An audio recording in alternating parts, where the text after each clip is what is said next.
ଯାହା ବି କୁହନ୍ତୁ ବର୍ଷା ଟିକେ ହେଇକି ଛାଡ଼ିଲା ପରେ ନହେଲେ ବର୍ଷା ଘୁଟି ଘୁଟି ପୁରା ଆକାଶରେ ଆସୁଥିବ, ଆକାଶର ଭିଉ କିଛି ଏଇଭଳିଆ ଥିବ। ତ ମୁଁ ଆମ କେନାଲ ବନ୍ଧକୁ ଆସିଛି, ଏସବୁ ବାସି ଫୁଲ ଆଉ ମାଆଙ୍କ ବେକରେ ଯେଉଁ କାଲି ମୁଁ ହାର ଦେଇଥିଲି ଏ ସବୁ କିଛି ଏଇଠି ପାଣିରେ ପକାଇବା ପାଇଁ ନା। ତ ପାଣିରେ ପକାଇକି ପଳେଇ ଆସିଲା ପରେ ମୋ ଦେହଟା ପୁରାପୁରି ଖରାପ ଲାଗିଲା।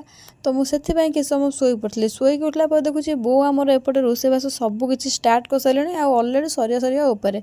ଏଇଟା ହେଉଛି ଆମର ବଘରା ଭର୍ତ୍ତା, ତା ସହିତ କରୁଛନ୍ତି ମୁଗ ଆଉ ହରଡ଼ ଡାଲି ମିଶାଇକିନା ଗୋଟେ ଡାଲି। ତା ସହିତ ଆମର ତ ଦେଖିପାରୁଥିବେ ଏଇଟା ଆମର ଭଜା ଚାଲିଛି ବାଇଗଣୀ। ତ ଏଠି ମୁଁ ଟଫି ସହିତ ଦିନ ମାନ ଆଜି ମୁଁ ଖେଳିନି ନା, ତାର ବି ମନ ଦୁଃଖ ଆଉ ମୋର ବି ମନ ଦୁଃଖ। ମୋ ଦେହଟା ସିନା ଭଲ ନାହିଁ, ହେଲେ ସିଏ କ'ଣ ସେଇଟା ବୁଝିପାରୁଛି।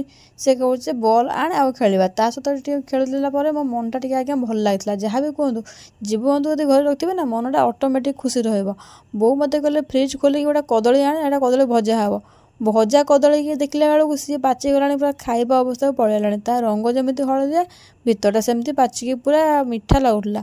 ତ ମୁଁ ଆଉ ବୋଉଙ୍କୁ କହିଲି ଆକୁ ଆଉ ଭାଜି ହେବନି, ଏଇଟା ତ ଖାଇବା ଅବସ୍ଥାକୁ ପଳେଇ ଆସିଛି।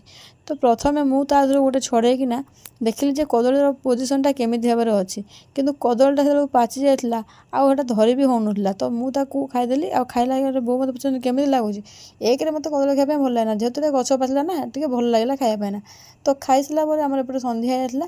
ତ ସନ୍ଧ୍ୟା ଦେଇଥିଲା ବେଳକୁ ଆମ ମାଉସୀ ଆଣି ପହଞ୍ଚିଗଲେ ମିଠା। ଏଇଟା ହେଉଛି ମାଉସୀଙ୍କର ଗୋଟେ ନାତି ହେଇଛି। ସେଇ ଖୁସିରେ ଯେଉଁ ମାଉସୀଙ୍କ ପାଇଁ ମୁଁ ଚିକେନ୍ କଷା କରିକି ନେଇଥିଲି ନା, ଏଇଟା ହେଲେ ମୋର ସେଇ ମାଉସୀଙ୍କର ଗୋଟେ ନାତି ହେଇଥିବାରୁ ମୁଁ ବହୁତ ଖୁସି।